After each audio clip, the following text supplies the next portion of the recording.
Les découvertes de l'année, je vous en nomme 3. Numéro 1, Tantifaxat de Toronto, l'album Hive Mind Narcosis. C'est leur deuxième full-length. C'est du black metal avant-garde, dissonant, fucked up.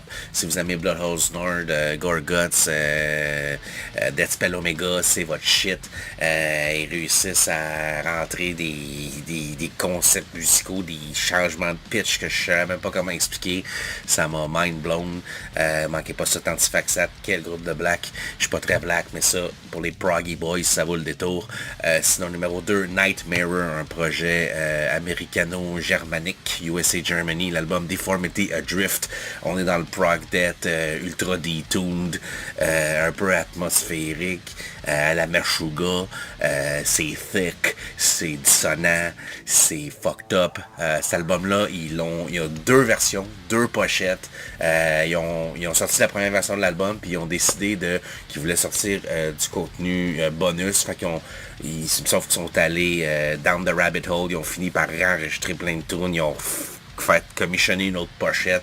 C'est comme une complètement autre version de l'album. Je préfère la version originale, elle est plus straightforward, moins d'invap. Je trouve que la balance était là, mais c'est quand même cool ce qu'ils ont fait. Il y en a qui vont probablement préférer la version bonus. Et finalement, ma découverte de l'année, Look and Behold de l'Australie, l'album de Gleaners, c'est leur 4e full-length. On est dans le sludge, post-hardcore, ce style d'album bizarre, savage, la prod est parfaite, toutes les tunes se démarquent, c'est excellent, c'est incroyable. Ils ont sorti d'excellents vidéoclips également pour cet album-là. La tune Cannibal Culture, probablement dans mes tunes préférées de l'année. La vidéo aussi. Quelle band, quelle découverte. Checkez ça. Pour moi, cette année, c'est 2 groupes très établis qui ont sorti de quoi que je m'attendais pas pantoute. Le premier, c'est Cryptopsy avec leur 8e full-length As Gomorrah Burns. J'ai toujours adoré Cryptopsy, j'adore toutes les époques de Cryptopsy. Cependant, je dois dire que depuis le dernier 10-15 ans, j'y étais dû pour de quoi de fucking solide et ils ont droppé ça avec As Gomorrah Burns. Quel assaut brutal, technique, recherché. Évidemment, la prod 5A par Christian Donaldson. Écoute, c'est un album qui vaut la peine. Je m'attendais pas à ça d'eux autres. J'étais content avec ce qu'ils avaient sorti. Je me disais, écoute, c'est cool qu'ils font encore des shows, mais tu sais, je m'attendais pas à ce qu'ils sortent un album qui vienne vraiment chambouler mes tops de l'année. Et sinon, ma plus grande surprise de l'année, qui est un band que avec les années, tranquillement, j'aimais plus. Puis là, cette année, j'écoutais l'album, puis je réécoutais, puis j'étais calé, c'est bon. On parle de Periphery, leur 7e full-length, qui s'appelle Periphery 5, Gent is not a genre. Écoute, Periphery, c'est le genre de band que la première fois que j'ai écouté, j'étais comme, je suis pas sûr. Puis après ça, tranquillement, avec l'album Stan, j'ai commencé plus à aimer ce qu'il faisait. Puis là, avec cet album-là, j'ai comme, what the fuck? Je suis comme, ok, je suis un fan. Tu sais, genre de band que tu veux pas t'avouer, puis là, finalement, t'es comme, ok, fuck it. Écoute, c'est un esti d'album. L'album est très long, je crois qu'il est 1h11 minutes. Il y a toutes sortes d'affaires là-dedans, évidemment. Vous connaissez Periphery, Progressive, Metalcore, on peut dire. C'est très proggy. Il y a du clean vocal, il y a du jazz, il y a toutes sortes d'affaires. Écoute, je suis pas un grand fan de metalcore, fait que je peux pas comparer, j'ai pas beaucoup de comparatifs, mais je peux dire que ça, c'est une esti d'aventure, un esti de journey, cet album-là. Manquez pas si vous aimez le prog ou le metalcore ou les deux ensemble.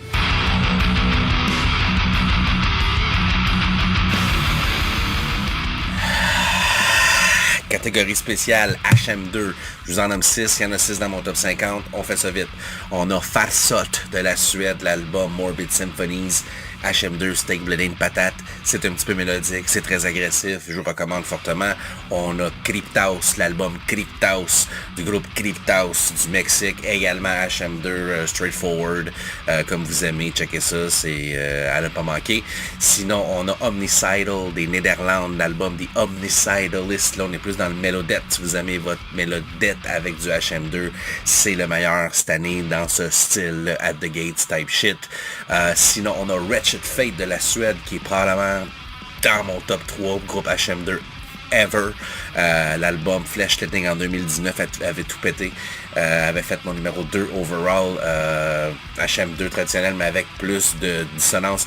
Là, l'album de cette année, Carnal Heresy, crissement différent, proggy, atmosphérique un peu, dark, crissement dark. Ça m'a pris une couple d'écoute pour me familiariser, mais du coup, j'ai compris ce qu'il faisait. C'est du next level HM2 shit. Numéro 2, Vomit Heist de la Suisse, l'album Necro Funeral. Écoute, c'est le meilleur album HM2 Steak Blade et une patate de l'année. Ça fesse dans le dash agressif. C'est un gros son fake couvert dans le numéro 12 de la crypte du Dr. Gore. Si vous voulez plus d'infos, checkez ça. Et mon numéro 1 HM2 de l'année, l'album Dollar Ice du groupe Liquid Flesh de la France. C'est une expérience HM2 crissement weird, c'est un petit peu proggy, c'est groovy, c'est death and rolly, c'est en français, c'est calissement génial. J'ai également couvert ça dans le numéro 12 de la crypte du Dr. Gore. Checkez ça, HM2 for Life. Hail Satan. Top 3 full length de l'année, mon best of the best, mon Cadillac, mon Cream of the Crop, on y va. Numéro 3, Coffin Born, Cadavérique Rétribution de la Hongrie, leur premier full length, c'est du SDM jambon. On le review à Metal Minded, moi pis Yolin on a trippé. J'ai pas été capable d'arrêter de l'écouter depuis ce temps-là.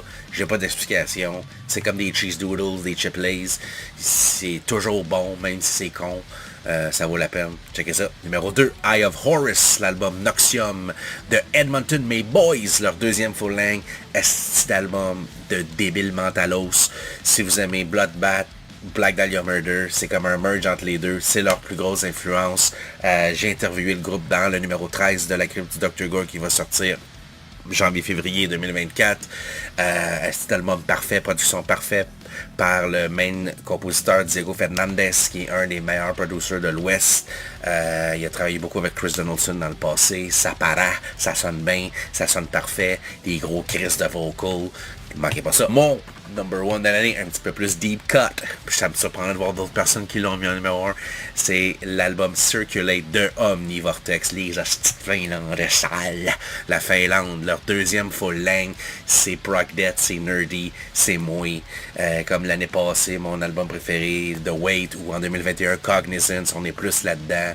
Les fans, ceux qui ont aimé les années de passage, par exemple, on est dans le prog tech. C'est très recherché, c'est très deep, c'est mélodiquement, harmoniquement flabbergastant. C'est mon album de l'année. Rock and roll. See you in 2024. Hail Satan.